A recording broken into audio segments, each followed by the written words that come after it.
روزہ، حج، زکات، برائی کو چھوڑنا، اچھائی پر عمل کرنا، یہ کس کا حق ہے؟ اللہ. کس کا حق ہے؟ اللہ. وما ملکت ایمانکم، یہ بندے کا حق ہے. اور یاد رکھیے عمل کے معاملے میں اللہ کا حق بڑا،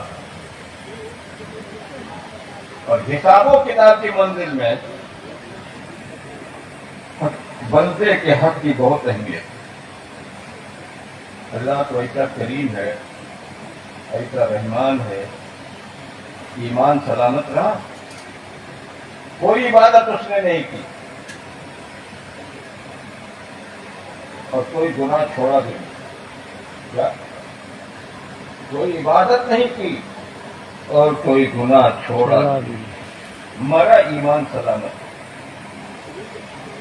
اللہ چاہے تو اپنا سارا حق معاف کر دے اور بے حساب جنت میں پہنچا دے. سبحان بڑا اللہ، کریم. سبحان اللہ. اللہ بڑا کریم. لیکن اگر خدا نخواستہ میں آپ سے کہہ رہا ہوں، اگر اپنے بھائی کا اتنا حق، اپنے پڑوسی کا اتنا حق آپ نے دبایا ہے، تو تم ہمالیہ پہاڑ کی طریقے سے نماز لے جاؤ، روزے لے جاؤ، حج لے جاؤ، زکات لے جاؤ، اللہ تم کو معاف نہیں کرے گا جب تک کہ وہ پڑوسی یا تمہارا بھائی معاف نہ کرے. یہ ہے کتاب کا معاملہ. اب اگر اجازت دو تو اس پر ہم کچھ تفصیل کر دیں بھائی. سبحان اللہ، سبحان اللہ. کر دیں. کتنے لوگ؟ تو بولو نا یار زور سے. سبحان اللہ، سبحان اللہ، سبحان اللہ. نعرہ تکبیر، نعرہ رسالت، لا الہ لا الہ لا الہ. اے سبحان اللہ. اللہم صلی وسلم وبارک علی سید الانبیاء والمرسلین. نماز سب سے اہم عبادت ہے، اس لیے حضور نے نماز کو لیا. حق اللہ، اس میں سارے حقوق آ گئے. اللہ نماز ہے تو روزہ، حج، زکات، سب کو الگ الگ کر کے حضور نے بیان نہیں کیا. حقوق اللہ میں سے ایک، حقوق العباد میں سے ایک. تم سمجھو جتنا اللہ کا حق ہے وہ ادا کرو، جتنے بندوں کے حق ہے وہ ادا کرو. تو یہ نماز ہو، روزہ ہو، حج ہو، زکات ہو، کیسے ادا کریں؟ اپنی مرضی سے یا اللہ رسول کی مرضی سے؟ بول بھائی، اب بولو. ہم اس نماز کو کیسے پڑھیں؟ اپنی مرضی سے یا اللہ کی مرضی سے؟ اپنی مرضی سے یا مصطفیٰ کی مرضی سے؟ یہ ضروری کی حضور نے فرمایا صلو کما رأیتمونی اصلی. تم نماز ایسے پڑھو جیسے مجھے پڑھتا ہوا دیکھو. کیا؟ تو حضور نے نماز کیسے پڑھی؟ صحابہ نے دیکھا، صحابہ کو تابعی نے دیکھا، تابعی کو تبعی تابعی نے دیکھا، تبعی تابعی کو ائمہ نے دیکھا، مجتہدین نے دیکھا، اولیاء نے دیکھا، صالحین نے ایک دوسرے کو دیکھا. دیکھتے دیکھتے بھائی یہاں تک پہنچایا کیا کہ حضور کی یہ نماز. اللہ اکبر. اب ہم نے رکوع کیا، کیا کہیں گے؟ رکوع میں جائیں گے تو کیا بولیں گے؟ بہت بولو نا. کیا بولیں گے؟ نہیں، رکوع میں جاتے ہوئے کیا بولیں گے؟ زور سے اللہ اکبر. اللہ. یہ رکوع سے جب اٹھیں گے تو یہ جو ہے اس کو کیا بولتے ہیں؟ قوما. اٹھنے کا طریقہ کیا ہے؟ سمیع اللہ لمن حمدہ، اللہم ربنا ولک الحمد. اطمینان. حدیث کا تو مفہوم یہ ہے کہ ہڈی سے ہڈی جم جائے.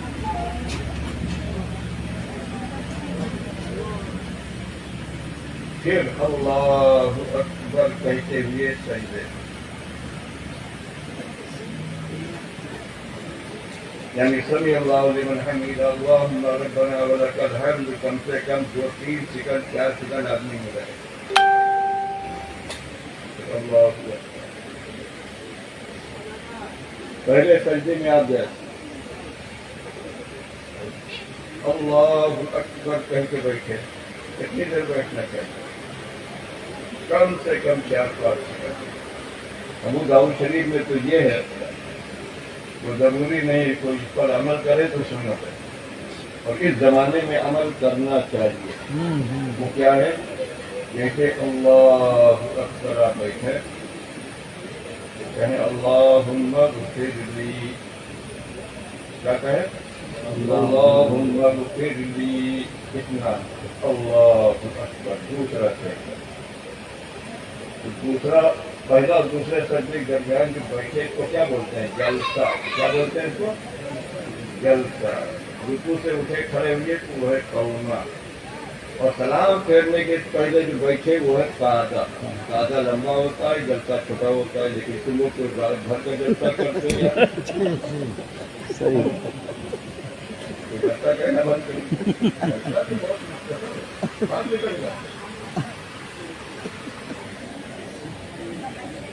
لیکن ایمانداری کے ساتھ آپ لوگ ہوش کے ساتھ بتائیے گا ہاں یا نہ، اور یہ خیال کر کے کہ ہمارا یہ کہنا سننا یہاں بیٹھنا سب کچھ میرا رب دیکھ رہا ہے، میرے مصطفیٰ بھی دیکھ رہے ہیں. سبحان اللہ سبحان اللہ. سنا ہے رہتے ہیں آقا فقط مدینے میں، غلط ہے، رہتے ہیں وہ عاشقوں کے سینے. سبحان اللہ سبحان اللہ. اللہ رسول دیکھ. تو آج کل جتنی تراویح ہوتی ہے، کیا تراویح پڑھانے والا 4-5 پیج پڑھنے کے بعد اللہ اکبر سمی اللہ لمن حمیدہ اللہم ربنا لک الحمد، پھر وہ کتنی اطمینان سے جاتا ہے سجدے میں؟ ہاں یا نہ؟ دو سے وہ تراویح واجب الادا.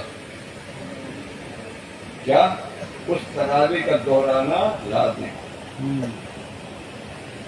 تعدیل ارکان چھوٹا، نماز واجب الادا. یہ ہے تعدیل ارکان. سمی اللہ لمن حمیدہ. قریب قریب ہر حافظ اس جرم میں مبتلا. اور یاد رکھو اس کا حساب حافظ سے بھی ہوگا قیامت کے دن، امام صاحب سے بھی ہوگا، اور پوری کمیٹی سے اللہ حساب لے گا.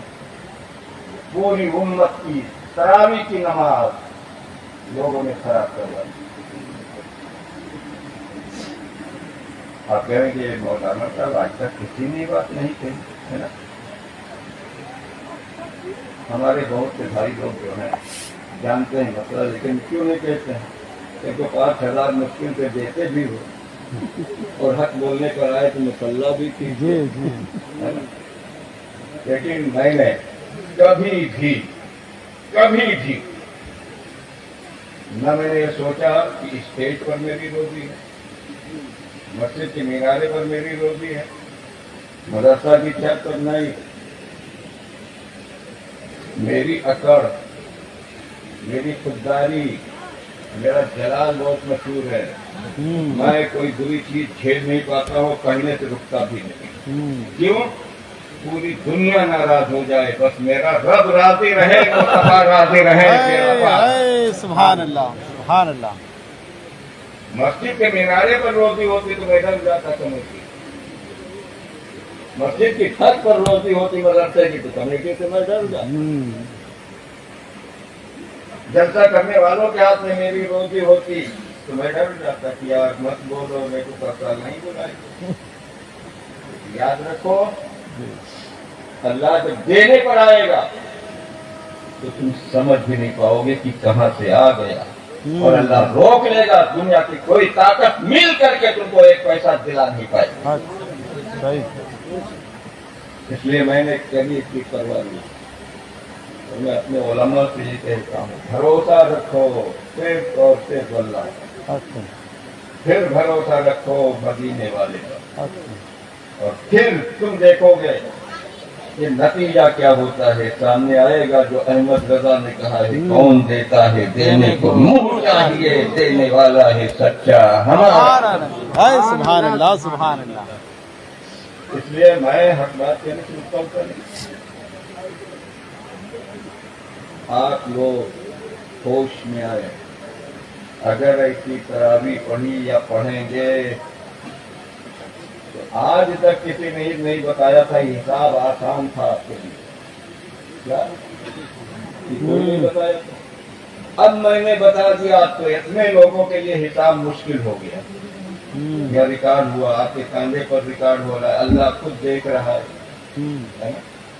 مسئلہ بتا دیا میں نے آپ کو. اب اگر آنے والے رمضان میں تم نے بدماشی کی تو بچو گے. پھر غلطی کہ جو رمضان کی روز آنے کی غلطی. حضور نے ارشاد فرمایا مسلم شریف کی حدیث ہے زور سے بولو سبحان اللہ.